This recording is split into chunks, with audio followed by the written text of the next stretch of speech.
everybody. Just stop there. What's So, happening, everybody? Ryan. So, Ryan, Let me just do a it little. looks like let me just do a little something here. Let's switch to that one. Let's switch What's to up, that y'all? one. Ryan and I were What's in up, that y'all? camera now. Ryan and I were in that camera now. Ryan and I are together. We figured. Ryan and I are together. We figured that we'd get you guys in a little get bit you of guys in a little bit of a duo action on this morning. beautiful Monday morning. So, Ryan, let's get to it, buddy. Let's get to it, my man. This is Sales Chatter. You know, we're happy to be here. I think we're hitting the first ever in this history of this podcast, I would say ever, where we're here live together doing this episode amazing. And I'm looking forward to today. I think it's going to be great to talk to our audience and, talk to everybody out there, and let them know that we're two people living in the same province, same country, same all that fun stuff, right? So looking forward to this, my man. Let's do this. Yeah. So, let's dive right into it because I just realized we didn't upload any of the intro videos or anything like that. So, we had our little intro. So this week, we just changed this up a bit. There we go. Now we're both in the same picture.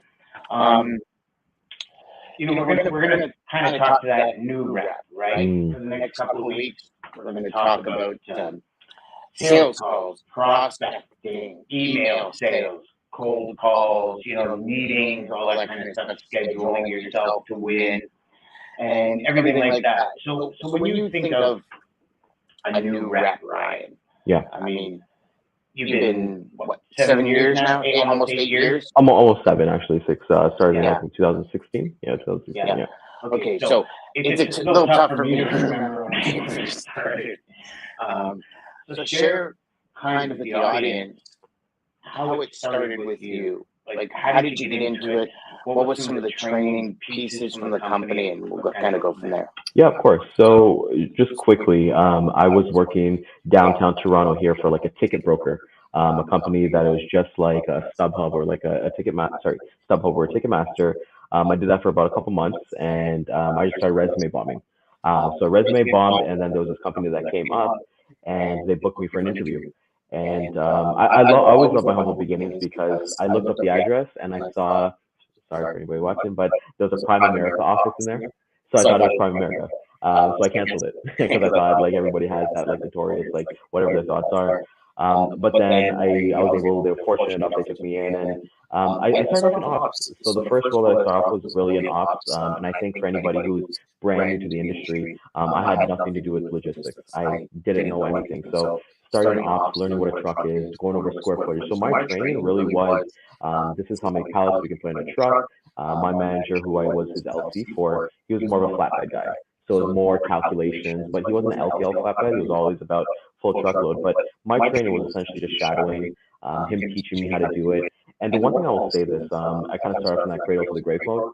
And I loved it because I got to learn how to build an order, how to talk to people, talk to carriers, talk to customers, and do everything from A to Z. So I did that for about a year and a half, and it's just funny how life kind of happens because my sister, she left her role, and in my life, my sister and I kind of always work together, which is weird. So I just had the bright idea, like, why not I get into sales? And why don't you take over my LC job? And I talked to the boss, and he was like, yeah, shoot, let's make it happen. So I went to sales, and I thought it was really hard, man. It was really hard. I actually got like a handbook from my manager, but I thought it was going to be easy because being an LC, it's easy when the emails are always flying, the loads are coming in, all that stuff, but that's the work of the sales rep. It has nothing to do with you. So for me, on days on end, I'm just looking at an empty inbox, and anybody who I got set up with or anything like that, they just add me to spam. So realistically, there's not too much training into there. So I was cradle to the grave, no niches, and it was just really important for me to kind of get into there. And yeah, here I'm at my third company now, and it's just been really, really awesome to kind of see what we're kind of doing and learning. So that new rep, I always love this topic. I always think like it's one of the best topics that you can have. For anybody who's coming out there, we've seen a lot of agents come out if you go on LinkedIn and kind of go from there. But that's really my story, how I got into logistics and kind of progression. I don't think I would trade it for anything else in the world, but it's really important for me, Dan, to have these conversations with amazing reps who doesn't matter their tenure. Because you talked about this last week where you said like even they could be 25, 30 years older, but they're not adapting, right? So what are you doing? Hold on, we seem to be getting a crazy echo. Okay. Give us 1 second here, guys.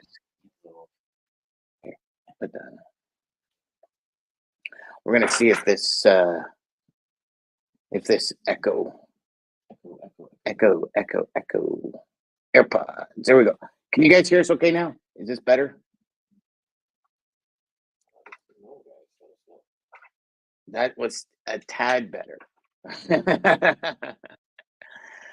So, okay, Ryan. So I think we got it solved now. See that boom mic that I forgot the cable for would have been the bomb right there. So continue. Sorry, I apologize for interrupting. Lisa says it's better. Yeah, of course, no, and like so for me that was kind of wrapping it up.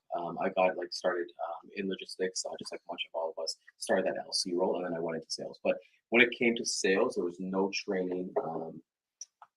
I will say this for everybody. I feel like, especially now, if you're a newer rep, the cop out is sending a bunch of emails because it's low friction. So what I liked at the first company was that we weren't allowed to send emails until you made a contact with them, until you actually did something with them. You actually had a conversation with them or anything like that, and then you could send like intro packs and things like that. But I think cold calling, funny enough, I was telling this to a good friend yesterday. We met for coffee, and I was telling like I've been doing cold calls for about 6-7 years. Still terrifies me, man. Still terrifies me to pick up that phone and get the jitters and things like that. But cold calls, you can dig through everything. You can qualify a lot better. But for the newer rep who's looking at this is what our intention is, right? To kind of give them the tips and tricks. There's no conventional way. I know we'll get later on. I use a lot of video. I use a lot of video messages. I do a lot of text. I do LinkedIn. We'll get into all those strategies. But for me, I think had I not started off in Opstan, I wouldn't be here. Yeah. There's something that's said about starting in ops and doing your own ops. The company that I worked for, when it was first, like you would go into sales, so you would sit with an established rep and kind of listen in on their phone call and hear what they say and how they say it and what they do when they get rebuttals and stuff. But it was pretty much cradle to grave until you generated over $5,000 GP weekly, and I think it was for about 8 weeks or 12 weeks, and then you would get an ops support staff at that point, but not until that point.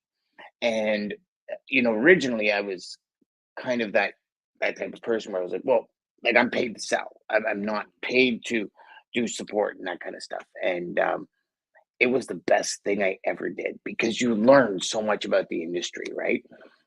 There's a lot of companies up there that have like central dispatch. And I think it actually takes away from salespeople, especially in today's market, because we can sit there in today's market, and you all know it. We can sit there and we can, tell ourselves what's going on in the market. We could rationalize what's happening in the market, but it's just conveniently telling ourselves lies. And our ability to be able to pick up the phone and connect with people, we have to be in touch, and we have to kind of have that pulse on our network, right? And on the industry as a whole. So I do believe that, as much as cradle to grave kind of sucked, it was so important for the end result, right? To really become an educated salesperson.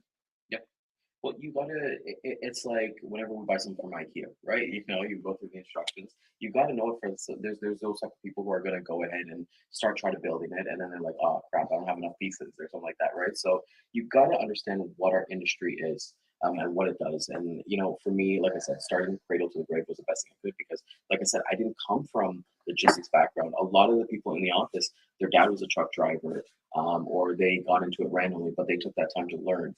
Right. And the one thing that I always kind of tell people that, you don't have to be on LinkedIn all the time. You don't have to always be reading these articles. You don't need to be like we always talk about being an expert and stuff like that. But then the big thing that we talk about, which we'll get into, especially for phone calls, analysis paralysis. Sometimes you just got to really dive in, figure out what's going to work for you. Because like, look, for example, Dan, in BC, they had the shutdown, right? At ports, right?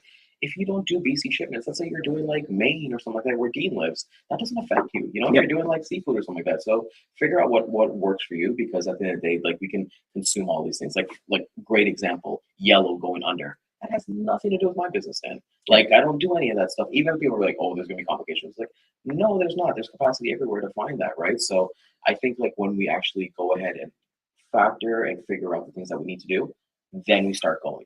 And I think like especially with the phone calls or like the emails, all that stuff, figure out what works for you because Jeff's in the comments right now. He's stocking shelves. Good for you, buddy. Yeah, well, you asked what was the first thing you learned in logistics, and he said how to stock shelves because it's reality, right? Like, I mean, that's where he came from. He came from that side of the industry to progressed over, right? It's you know, I agree with you. I think especially as a new, so let me rephrase that because that's not true. I don't think there's anyone that loves cold calls. Okay. I know myself. I sometimes enjoy the energy of it to kind of, but I have to be in that mood, right? And then there's other days where I actually find myself hesitating to pick up the phone and saying, okay, whoa, like, I know what I can do. I know what my product or service is. I know what it can offer. I believe in it wholeheartedly. And then there's that, and I just feel the resistance in my body as I go to pick up the phone because I'm not saying it's not natural, but it's been a while since I've picked up the phone. And I think that, it's like Andrew Walt says, right? You hear no enough, you get immune to it, and you get accustomed to it. And I've always found, Ryan, that no in business means something totally different than no in our personal life. Yes. Right? Like no in our personal life, when you say to your wife, well, do you want to go for sushi? And she says, yeah, no, I'm not interested. You're like, okay, no problem.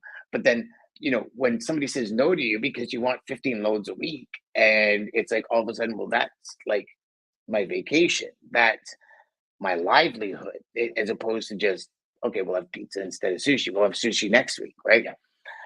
What's your thoughts on that? Do you ever kind of make that juxtaposition, like look at that juxtaposition in your life and say, fuck, that's really what's happening here? No, because I think of it as all kind of like linear and the same.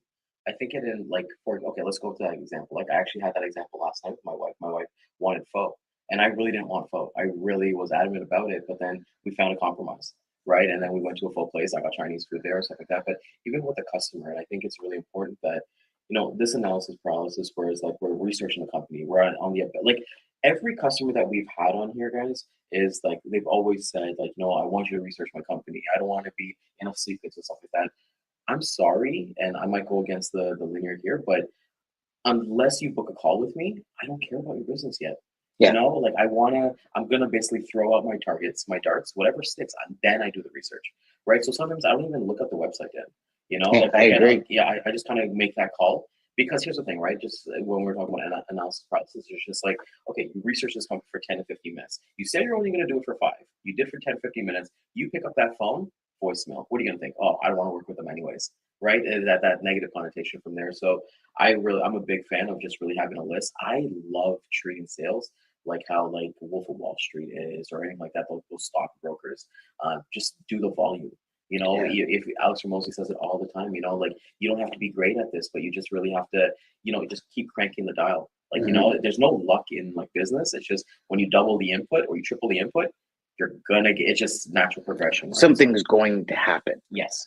Right. I love that philosophy. I've always been that way. Yeah. I've never looked at a website. I've never researched a company. I'll look at what they do. Yes.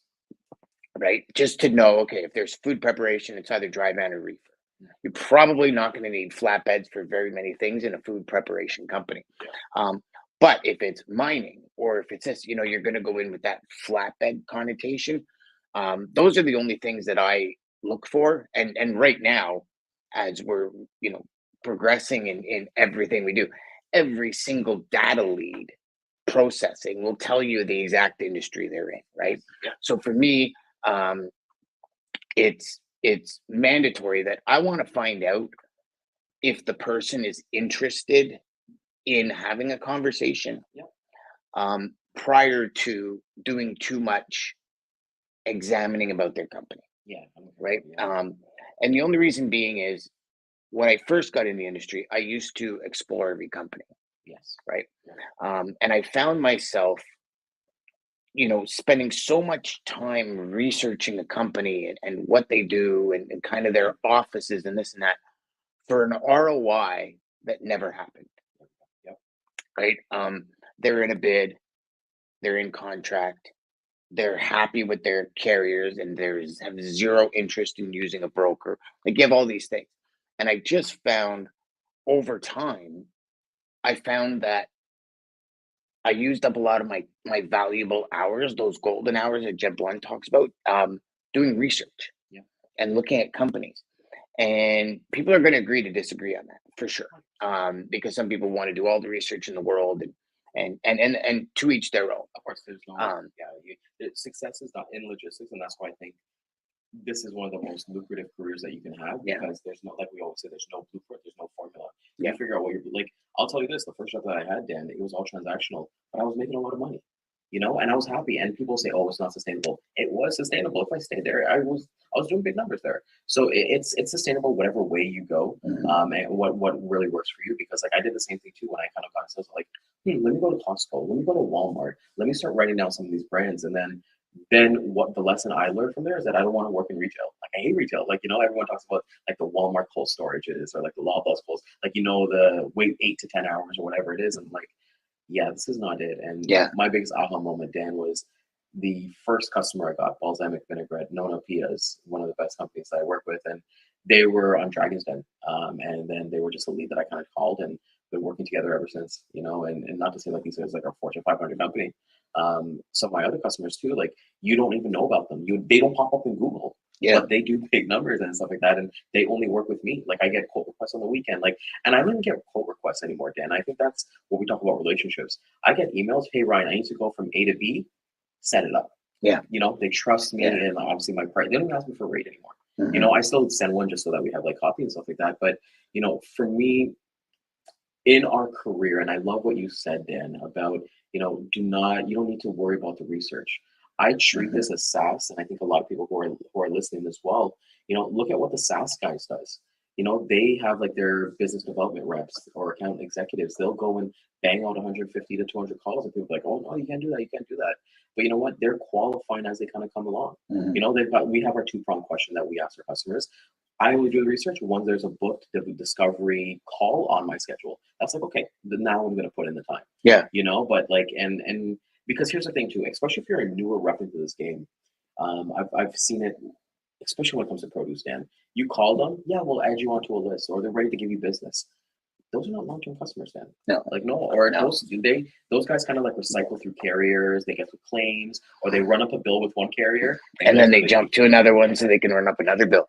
I used to think that those were like super customers, Me too. right? I was like, damn, I'm a fucking awesome salesman. Like, well, I closed that guy in one call, and then it was, 3 months in, I'm breaking my back for these companies to make sure that I provide that value, provide that service that we want. Like, we've got into this industry to provide value, to give something. And before we know it, it's like you start losing freight bit by bit, and all of a sudden, all the freight's gone. And you call them up, and they're like, "Well, somebody came in a little cheaper because we didn't understand." Right? This is where qualifying comes in. Yeah. And you know, here's kind of the way I look at it. By not doing research, by not fully understanding where they are, all this kind of jazz with a company, I'll be the first to tell a traffic manager, and even Greg. When I first spoke to Greg, like Greg talks about research my company, know that there's not flatbeds. When Greg was at his first company, he was at Nature's Way, right? So we all know the name Nature's Way. It's it's vitamins, it's that kind of stuff. So I know by the name Nature's Way and because of the product, I know I'm not setting a flatbed in. So I was talking to him about dry vends and reefers, depending on what the temperature is, the tea tree oil and all the different oils they have. Do you protect from freeze? Do you not? And so it's kind of, I'm gonna say common sense, and I don't mean that to anybody new in a negative way. It's like when you're talking about a company like Nature's Way, it's pretty easy to figure out what the equipment is, right? Yeah, it's pretty And straightforward. so I told Greg, he says, "Well, I like people that do research on my company." And I said, "Okay, no problem." I said, "Here's the thing. I did zero research on your company. I'm operating on common sense right now. Should there be a fit between us? Because this is the big thing, and this is what we tell all of you all the time. If we match and we fit, I'll tell you one thing. I'll be most up to date than anyone you've ever spoken to on your company, on your history, on your needs, on our next call. But is there a fit? I'm looking for A, B, C, and D. Does that match what you need? And he said, yes. I said, okay. I don't even want to talk lanes. Let me do my job. Why don't we schedule a call for 48 hours from now? And that was it. And so I would much rather take that approach in full transparency and say, because I've had prospects say, well, what do you mean you didn't research my company? I said, well, if you had to research every single company, like your salespeople, for example, if they had to research every single company, you know, if you had to research every single pallet manufacturer, if you had to research every single cardboard or box maker, you know, like who's got time for that? I said, it's nothing against you personally. I said, I understand the gist of what you're doing. Do I understand the nitty gritty and the inside and out? No, but nobody does before they call, because you can go on somebody's website and you can find offices all over the world. And like one customer of mine, $1 billion customer, they had offices in Israel, in Rome, and like 27 different offices. They pulled out of 2 to feed their warehouse. Just 2. One in the US and one in the Bahamas. And you would never have thought the Bahamas one because it was one of the smallest offices, but it's one of their largest manufacturing facilities. So I went in and I'm started talking, you know, over in Europe and over here and over there. And then the guy's like, yeah, it doesn't mean anything to me. Right. So you don't know. We really don't know until we make the call. And until we know we're congruent and that person's congruent with our message. Right. I think that's one of the biggest keys over research to start. And I want to clarify what I'm going to say this here. It's just like, I don't do research like until when I get that discovery call, right? So I treat myself like I'm not like, so just so you guys kind of know, like here, like I know a lot of people, and I was kind of trained this way. Like if you get them on the phone, keep them on the phone, you know, and ask those questions. I'm not that type of person. I call, I tell them, hey, these are my 3 questions. I got to be for congruent. Does this work for you? How about I call it at 10 o'clock on Thursday? You know, until Thursday, 10 a.m., that invite is there. I'm doing my research. I'm doing everything that I can to know about the company, but I'm not going to do the research to do it beforehand because I don't need to. You know, and I think for some people it works. They want to know like the inside out and blah, blah, blah. You do this, you do this. But then, like you just said, you know, the 2 offices, like, you know, like why would you waste your time? You know, and I think we're talking about the golden hours. And I think that is just so important that we look at what our golden hours and what our outputs are. Because, and like I said, I probably said this like 5 times already on this thing. It's just, this is for the newer rep that's out there. This is not for the veteran who's been doing this for X amount of years, whatever. They should know what they're doing. Realistically, you know, and they should already have a routine that works for them. There we go. So this is for the people trying to build that routine, you know, because I know when I went to that first job and I went to sales, it's like, what do I do? You know, I'm there. I get there at 8 o'clock. Okay, let me go find some leads. Okay, let me make some calls. Okay, it's lunchtime already. And then you go through that day and then you bang out whatever you did. And then you look at the week at a whole and you're like, I did so much, but I didn't. You know, numbers don't lie, right? And I think that is like something that I always kind of tell people, you know, that just make sure that you're moving progress and you're learning from every call, because everybody who's watching there, you're gonna suck. You know, just common sense. You're gonna suck, but embrace the suck. And I love embrace the suck. For me, it was the lane that I had. Like, you know, you talk about staying in your lane.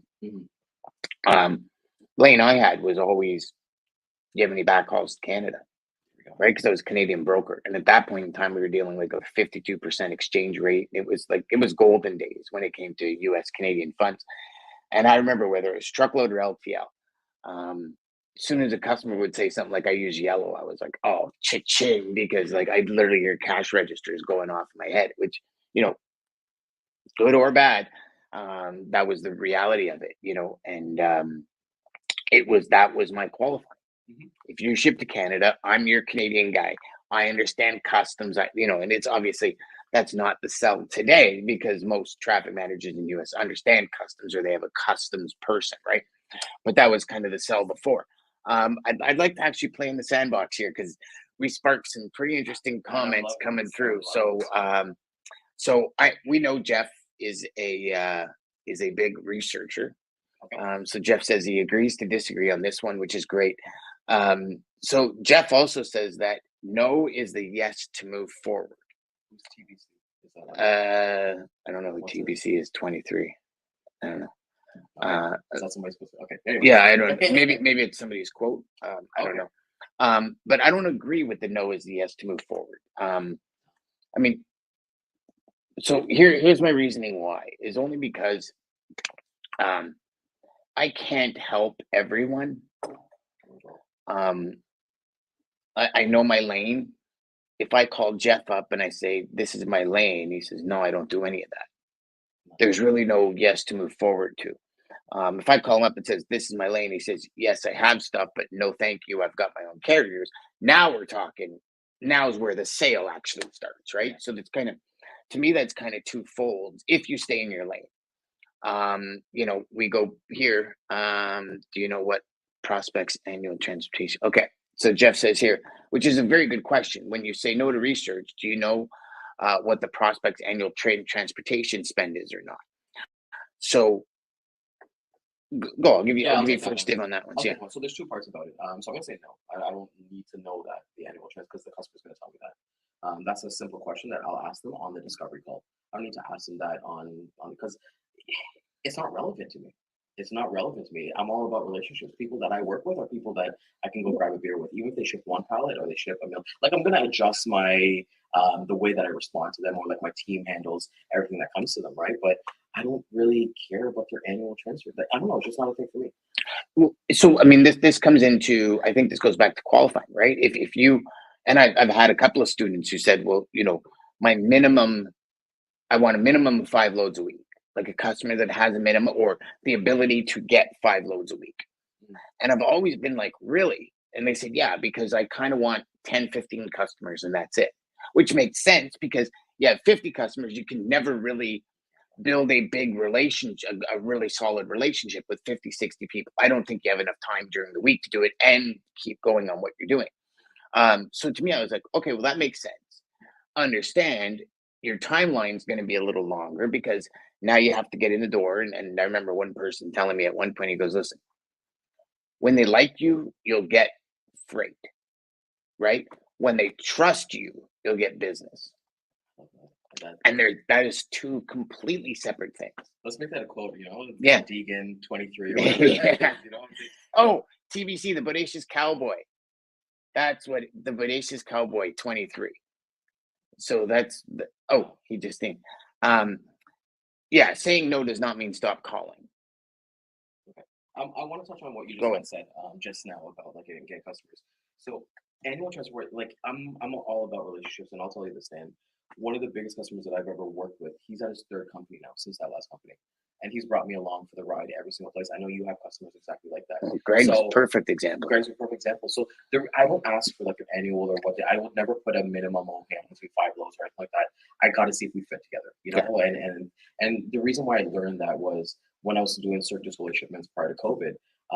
I knew every other month we had a show and we would have a big bang of like 50 to 60,000 GP, like just from that show alone, plus my regular business, right? So I never put like minimums or anything because I look at how hard it is. It's like, am I gonna have to answer the phone on Christmas Day? Because I did have to do that for one of the shipments. Okay, that's where the price goes up. Even you and I, we had something this morning, and I'm like, the price just went up. Yeah. Price just went up. And that was super cool when we had that because it was kind of like one of these things, just so everyone knows, Ryan and I were on a call before this, and we both kind of looked at each other and went, oh yeah, now it's going up. It's going up for sure. Yeah, that was pretty funny. But so value yourself, and I think like I'm not like I don't want to work with everyone and anyone. I'll give you actually I can't say this online. Yes, my sister-in-law. But it'll come in a couple months or something like that. But you just never know who's gonna welcome you or who's gonna introduce you. So when you talk about, here's a story for you. One of my companies I used to work with is Sandale. Sandale is a huge company. Everybody take a look at them. They do a lot of flatbed piping, PVC piping, HDPE piping. I worked with the Houston location. Great guys there. I did a whole bunch of shipments for them, a lot of shipments for them, and that was just a simple cold call. And I even built the chimpanzee zoo. Sorry, at Houston Zoo, the chimpanzee exhibit. I did all the piping for that. I supplied that. Anyways, I didn't have a minimum with him, but guess what, Dan? He introduced me to 5 referrals, just like emails. It was like, hey, so and so, this is Ryan, this is my guy. Reach out to him for that. Yep. So if let's say if I put myself in a box and be like, hey, I need 5 loads. What if they only do 3 loads a week? And you say no to them, but they know their customer does 20 loads and stuff like that from there. And I think we'll talk about like client retention. I know we talk about it a bit, but like we'll talk about that. But you know, for me, I'm all relationships, man, because Drew, I learned this from Drew, and shout out to Drew Pearson. I love you to death. When he told me once that all of his customers, they play like F1 Formula racing like every week and stuff like that, and because they're gamers and stuff like that, I started thinking about my business differently. Would I go for a coffee? Would I go for a beer? Whatever, because people need to understand here, money comes and goes. It doesn't really matter at the end game. You know, you can have X amount of business. It's worth its weight in paper, right? It really doesn't mean anything with anything. But if you have a true relationship to a point where, Dan, let's talk even about us. You and I started off as a teacher and student. Now we're like, you're my brother, man. Yeah. You're like legit. And that's relationship based, right? If I didn't get along with you, I wasn't congruent with you, then we wouldn't be here right now. And I say the same thing with carriers or suppliers, every single person. So a new rep who's looking at this, go for the relationship, and be genuine about it. Like, you know, Anthony was here and he was talking about when he first got started, he really likes like slot machines. So I was like, okay, go call them. Like, take a video from a casino using one of their slot machines, and then maybe you hit a jackpot or something like that, and send that to them. Be of value to that person, right? And you know, that's where the research, everyone, like, I know I'm kind of getting hounded in here about not doing research, but the research only comes after they've committed to a discovery call. I don't have a reason to do anything until we get to that discovery call. Well, and I like that you said getting hounded. Everybody's different. And if anyone says it's my way or you're never going to be successful, they have no idea what they're talking about, Ryan. And which is why it's opinions, it's advice, right? You know, I look at you know, Lisa, and you know, she's here. She says, "How do you know who you want to target, Ryan?"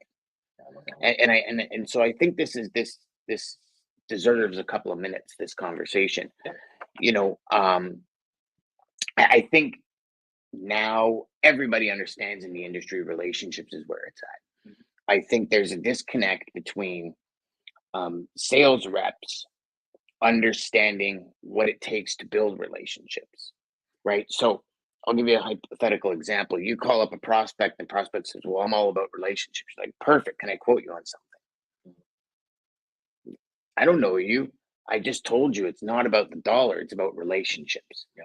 So how do you move that relationship forward and allow that to develop? And when do you ask for free? When, like, right? Like, so these are some of the things where I look at it like a relationship in regular life, right? I when I met my wife, when I met Christine, when she came around the corner, I knew she was going to be my wife. Like, something inside of me just said, I'm going to marry this woman. But I didn't ask for her hand in marriage 5 minutes on her during our first date, right? Like, it was progressive, and I knew all along. There was no doubt in my mind. I remember even Rob, my business partner at the time, goes, "She's so far out of your league." Like, but I knew in my heart of hearts she was going to be my wife. But it was months, like close to a year and a half, before I asked for her hand in marriage, because we went through all the phases, right? So there's always these phases in a development of a true relationship, a true partnership. And I get very skeptical if we don't walk through those pieces, because I'm thinking, okay, what did I miss here? Like, and I'm not saying timeline. I'm just saying pieces of a relationship, like get to know each other. What are the likes, dislikes, pet peeves? How do they work? Are they congruent? Like, all of these things, they can be done in, you and I went through it in less than a year. Right. Whereas if, you know, like DJ and I went through it in like 3 months. Right. So it was just this idea that, how is that relationship built? And I think we as sales reps really need to keep that in check. Is like, how do we develop serious relationships? And with that, Lisa says, so Ryan, how do you know who you want to target? Yeah, it's funny. First, I'll start with so there's three ways of my business. One is referrals. One is me outreaching, like, hey, I saw this company, I want to learn more about them. And then the third one is really what I'm kind of seeing like through earnings reports and the news. Like I'm not talking about logistics news at all. I'm looking at like the Wall Street Journal, like seeing what's kind of going on with people's businesses and things like that. And I'll say this, referrals are a big one. Like you just never know. I always tell a story, like it's amazing that it's never happened, but my wife's an RMT. The amount of leads that she's given me from being an RMT, and you think about that too, right, Dan? We're talking about relationships. She has nothing to gain when she's like has these patients and she's talking about them. They're like, hey, I'm a traffic manager for X company. Oh, my husband works on this. Oh, they already trust my wife. So there's that middle ground right there, and it's funny enough because like one of the top companies, top cosmetic companies, legit the head of supply chain period came to her and had a conversation. And then she was like, hey, my husband's going to reach out or whatever. My subject line then was like, my wife says hi, and I have fun with it. I have a lot of fun with what That's a big point. I have a lot of fun. I play around with different things. I don't sit around and like wait for an email. Like, okay, what if I need to craft like the perfect email or the perfect opener? So to answer this question, I really kind of go based on what I kind of like. If I want to talk basketball, like I've reached out to basketball companies. I've even reached out to the NBA. I love wrestling. I reached out to WWE. I like to go after things that I really like. And then I kind of break it down with like some like random ones. So like right now I do like a bunch of like minerals. Okay, well let's see who some of the top players in minerals are. Yeah. And kind of make some calls from there. But I just have truly fun with it. Anybody sales rep, start with that. Start with something. So look at how things like I drove from Pickering to Mississauga today.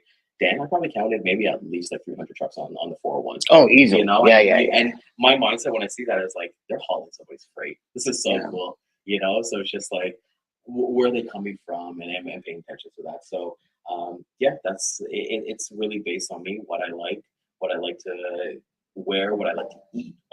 It's all based on my stuff because raving fan Lisa, shout out to you and raving fan. Like I love sending a picture. Chad's email to that raving fan email. Yeah. Oh my god, that was one of the best email sequences I've tell ever the seen. audience about the cleaner thing. Oh gosh, so I agree with you. I'm all about products I love to use.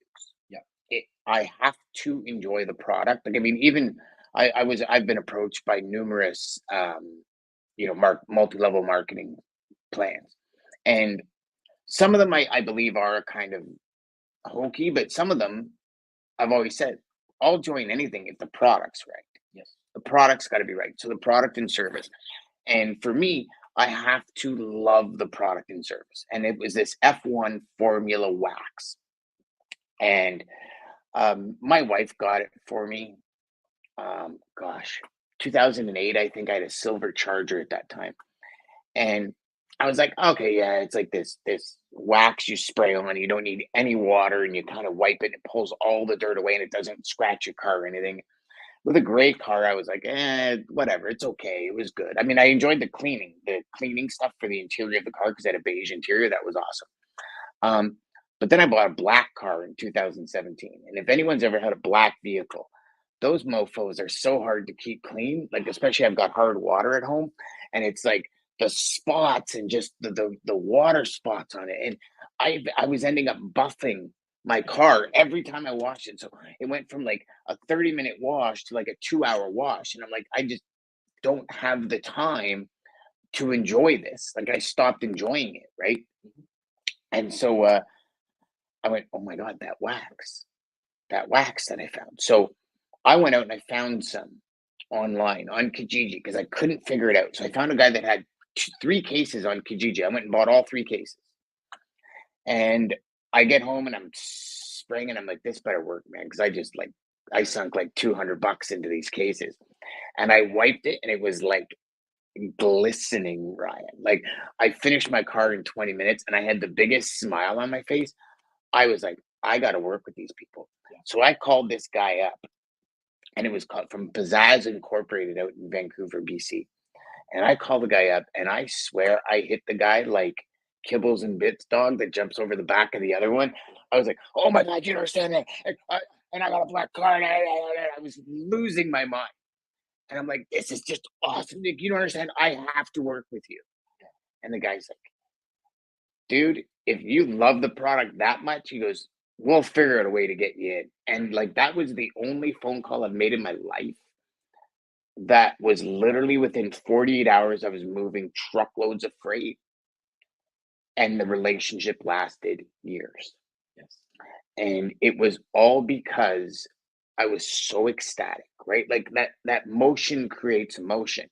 And I was moving around my office and I was like, oh my God, because it was the best thing since sliced bread for a black car. I go, like, everybody with a black car has to use this stuff. Like, no ifs, ands, or buts, man. Like, how do we get it into the hands of everybody that has to use it? The guy's like, I don't know. I go, hell, make me a dealer. I'll sell the shit. You know what I mean? Like, and I was dead serious, and I would have started selling it because it is the best thing for black vehicles. And even to today, I have cases in my garage, and somebody comes over with a black vehicle. First thing I do is pull a case. Have you ever seen this?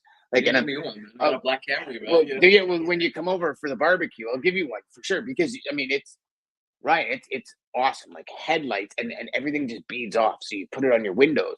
You don't need windshield wipers anymore. It just beads right off your car. Like it is awesome stuff, and it's all carnauba wax, right? But it's just like all these formulas in it, and it was one of the best things I've ever purchased. And right there, we were congruent. Like we hit it off because that guy loved the product too, right? So that was our It's connect. their own, right? It's their own. And I want to actually share a win here because I remember this. So everybody knows this. I have dogs. I feed them a raw diet, a commercial raw diet. So once we were kind of figuring out which company that we want to, I went after one and we started feeding them. And my dogs love it. And they're a great company. I reached out to them. I said the same thing, I love your products. Sent them a whole bunch of pictures, sent me a whole bunch of coupons, and we actually started doing business. I want to share a win with you, Dan. So we've been doing a lot of shipments for them in Ontario. Guess what? This company is now in the States. Who do you think they called? You. Exactly, right? So, you just never know where it's going to go. And I can rave about the products. Like my dogs are safe. Everybody who has dogs, I won't get into it from here. But, it's really important to know what you like. Like Dan's talking about this cleaner. He's so passionate about it. Just imagine how he's going to talk to his like carriers and all that stuff, right? I'm trying to get a wind music going on here. All right, sorry. Yeah, go on. Yeah, I know, and that's what for everybody who's going there. So just coming back to like everything here, that's why everyone's kind of like, man, like I'm not doing research, or you got to do the contact, whatever. There is software, there's products for that. If I need to find the contact, I'll go into Zoom Info, I'll go into what is it, Seamless, I'll go into all those things, do a LinkedIn, stuff like that. But I just feel like that my message to everybody who's watching today, and they're kind of maybe getting the wrong message, is that don't get caught up in analysis paralysis. Yeah. Don't waste your time. Time is so precious. Like find out the company, and find out whatever the contact is, and then go after it. And be that Raven fan.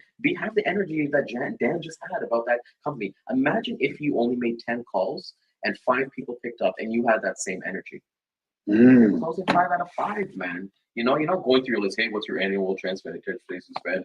How many truckloads do you do? LTL? Do you do fuck up? I get that. I understand it completely. But at the end of the day, there's a way that I like is being more personable and building that relationship. Like Dan said, he didn't ask his wife to marry him on the first time. I definitely didn't ask my wife the first time. We had to go on a couple dates and took a couple months and stuff like that. But at the end of the day, like, what if we just ask that person from day one, hey, you wanna go get married? You wanna go to Vegas? Well, and I think that's one of the biggest problems, right? Because so and I know we're going long, but I think today's episode is a special one. Man, we're here. We're here. We're here all day. So, hey, we're here all day.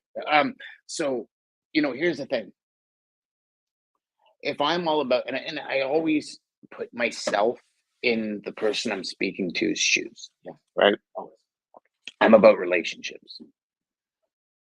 If the next thing out of your mouth is about price or how to start doing business with you, I'm turned off because I don't even know you. And I've been very clear that I'm all about relationships. Right. And so I think as a sales rep, and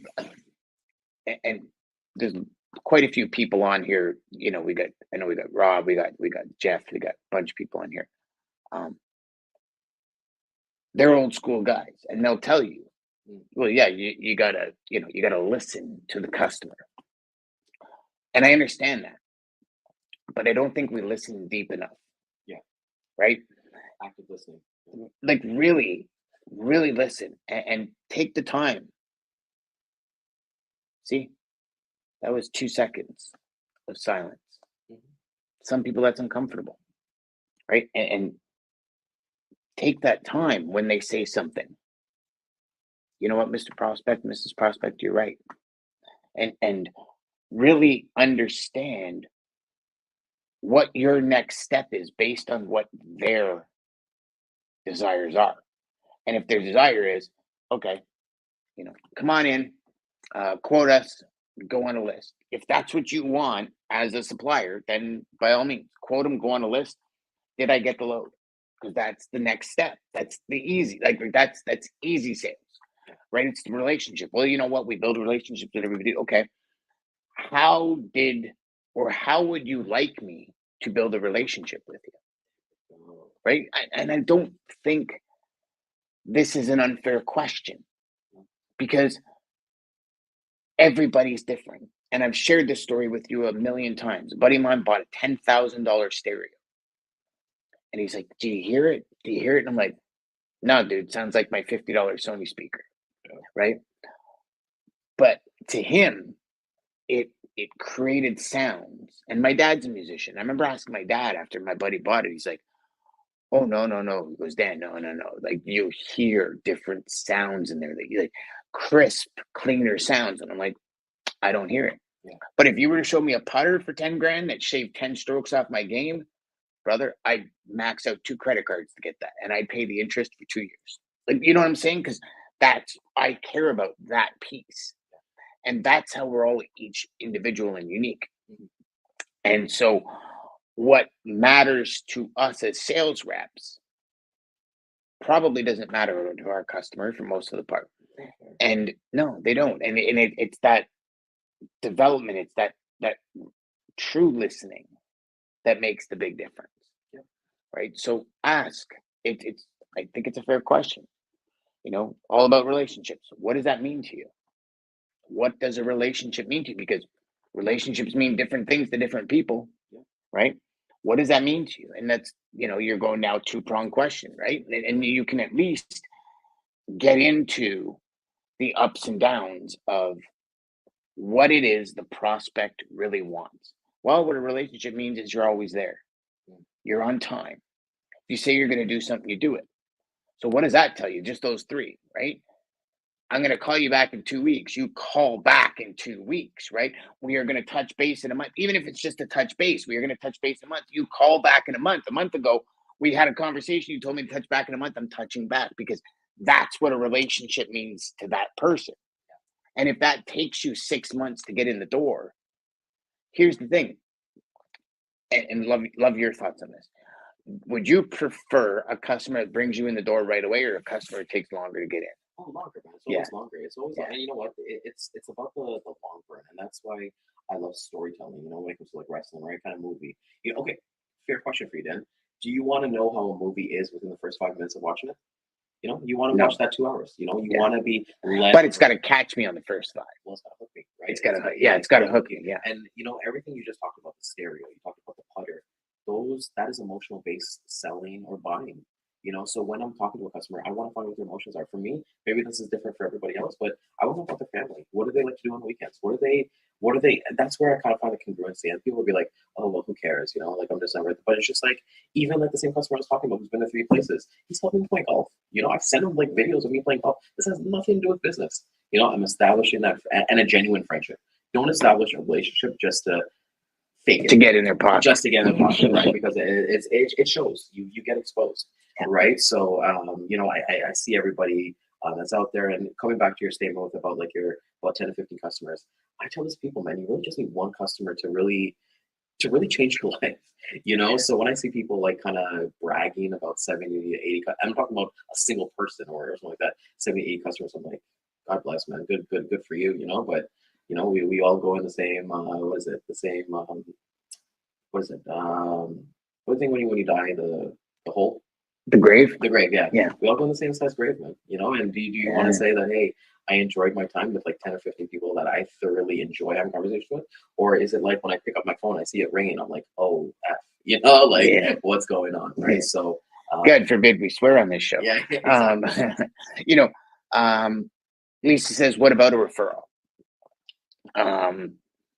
So I'm not sure what you meant by that, Lisa, if you can expand.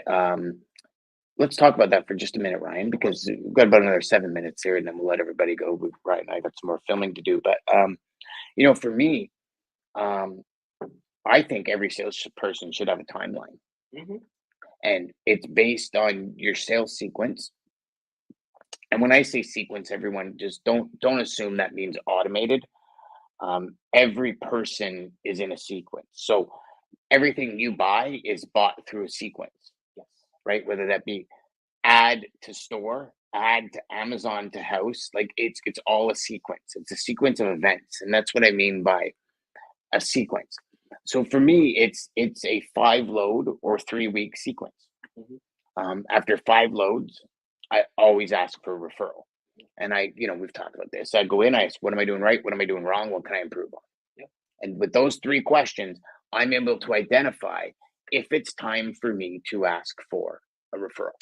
And if it's all yes, then I said, well, would you mind if I wrote a referral letter for you and wrote it and you just signed it? And if there was anyone you possibly know through your connections that you think would be able to use the value that I bring to you, can you connect me? Because the last thing I want is just a blind referral. Yeah. Right. So I've found, and I've asked for those before, and I've got blind referrals. Yeah. And it's this guy's buddy that is that a traffic manager. He's like, yeah, well, I got a list and I got 75 people. And I'm like, yeah, not even interested. Yeah. Right. And then I'm going back to my customer who's a really good person. I'm saying, like, listen, yeah, kind of, yeah, I probably should have explained it. And they're like, oh, yeah, sorry. No, he's not the guy you want to speak to. Right. And so, what's your thoughts on that? So it's two things. I like both. I like the blind and I like asking. So just for everybody who's out there, and I know we're getting away from the new conversation, but this is what I do every single month. I get my numbers as a rep, and then I send an email like load count, the amount of revenue we done, what we saw, right? So even if you're not the one booking the loads, it's really important to actually take a look and talk with your team. Hey, what did you guys see? Were you guys at the dock longer this time? Were you guys longer at the border if it's cross-border shipment? What are you seeing so that not necessarily have ammo, just have information, data. We talk about data a lot, right? And then you present that. And early on in my career, Dan, I would be that blind person that, hey, I would call, I figured it out, and it's worked for me. But I feel it's better when I let my customers sell my customers, because there was one company that I went with that I started prospecting, and I told him that I work with company B. And he actually asked me, he's like, hey, can I get the contact number? I want to call them and see how you do. And that's what they might get your customers to sell for you. It's just like with anything in life, They're the best salespeople on the planet. They're the best because they have nothing to. Well, it goes back to my wife, right? Her being an RMT, she sells my business better than I do because she has no gain into it. Like maybe she'll get a nice present or whatever, but it's not for that specifically. She's going. Oh, yeah, she's definitely gonna get that. Oh, yeah, definitely gonna get that. Yeah. But for me, when I think like asking for referrals, they come in when they come in, and I will actively ask every single month, hey, we've noticed this. Could you do an intro to this? Or this is a company I'd love to work with. Could you make an introduction, or do you know anybody? Because, even though it might not be it's on the discovery call too, Dan, I'll ask them where they worked previously.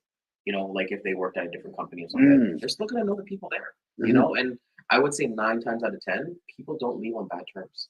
When they leave a company or something like that. They might leave the higher up on bad terms, but not in the level that they, like I look at it from Greg's perspective. I'm sure the higher ups were not too happy that he left, but everybody on his level was like, no, man, he's a great guy. You know what I mean? And we still continued to do business with all of his previous companies after he left. Exactly.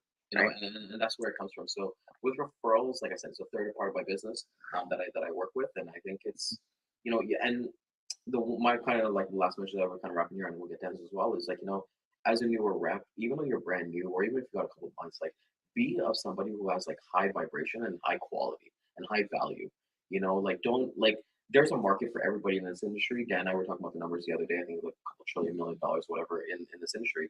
So if you have the opportunity to be high value, if anybody's watched Suits, Harvey Specter, like the lawyer, take a look at that show. He's high value. It doesn't matter what his billables are. It's a fake fiction show, but I'm pretty sure there's people like that in this world. 1,000%. And they just go based on their reputation. Like they know when they hire him for a court case or something like that, he's gonna crush it. He's gonna win. Yeah. You know, so judge me based on like my wasn't Joe Belfort said, don't judge me based on my winners, judge me based on my losers. And I think that's really important when we kind of look at that. Be of high value, because at the end of the day, you don't want to be disruptive. Dan's faced that with a company where he was literally sick. He couldn't work. I dealt with a bad customer because I love the profits, but this person was a jerk. You know, so why would I want to do that again? And for any sales rep out there, it doesn't matter. Why would you want to do that to yourself? You know, there's more to life than our careers and stuff like that. Dan and I got excited for Monday today because we're doing this. You know, had us been in an office pounding out calls, trying to build our business, stuff like that, we would just be like, okay, Saturday, Sunday, you know, time to party. And Monday. I woke up this morning enthusiastic because I'm like, let's go. Yeah, and you know what? Today, what we're doing today is going to frame the next couple of months with a new product we got. Can I ask you a question? Sorry to interrupt you. Yeah, go for it. Alex Ramosi talks about this a lot, and I really want to get your thoughts because Mhm. this is exactly what you're saying. Yeah. He said if you want to measure success, he measures his life in decades. And that got me thinking, Dan. You know, we think about 1 year, 2 years, short-term goals. So coming back to that, Dan, have you ever thought about decades? And for the audience as well, Yeah. What does that look like?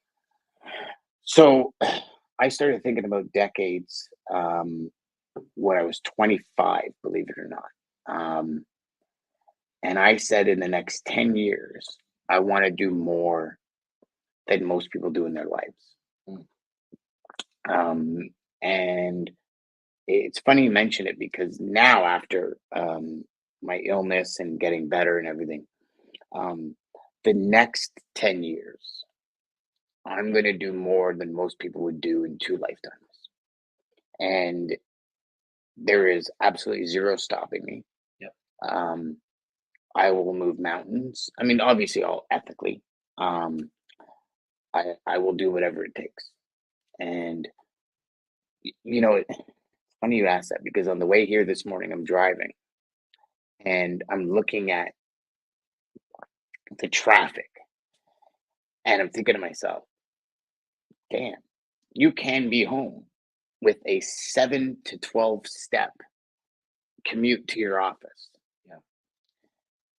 But if you do the things nobody wants to do now, you can do the things that everybody wants to do later. And I looked at it and I said, you know, it's important for us. It's important for this new company that we get together. It's important for us and all of our members of the company, all of our owners, to get together and do days like this. And we're spread across 2 countries. So it's like, okay, where are we going to get together and collaborate and record and film and build things and make sales calls and like screw with each other while we're on sales? Like all of this stuff is so important. And this is the start of it. Yes. So it's like I'm driving through traffic and I'm, you know, trust me, I found a couple of morons this morning on the road, as we all do on the drive. And it's like, yeah, no worries, man. It's all good, because what we do now creates our tomorrow. And I've got a sign on my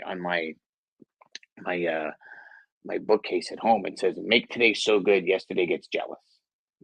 And on Saturday, when we rented this place, or on Friday when we rented this place, you're like, dude, let's do it. I'm like, you know what? Let's make Monday so good Saturday gets jealous, because everybody's like, yeah, Saturday. And I'm like, nah, screw that. Let's make this so good that it's like one of those things where you vibrate off of it. Yes. For weeks and months, right? I think that's critical, like just absolutely critical for us to do. Yeah. Nobody would have done there, man. Buddy, mic drop. Oh, yeah, okay. Whoever's got it first. You want to close it down? Yeah, You close it down. Yeah, so I want to thank everybody for coming out and joining us today on Sales Chatter Live. This is the podcast where we aim to help 10,000 reps hit $1 million in GP in less than 12 months. Catch us on the replay. I don't know if we do the replays anymore, but we want everybody to kind of go to our YouTube channel. That's where everything's kind of happening. We're seeing a little bit of restrictions with LinkedIn, and we're seeing like we're not able to see everybody through LinkedIn. So you can go over to our YouTube channel, definitely subscribe, like, and then we're here every day at 11 a.m. We've got a big week in the next couple of weeks coming for every single person out there. So yeah, just hop along for the ride, because it's going to be awesome.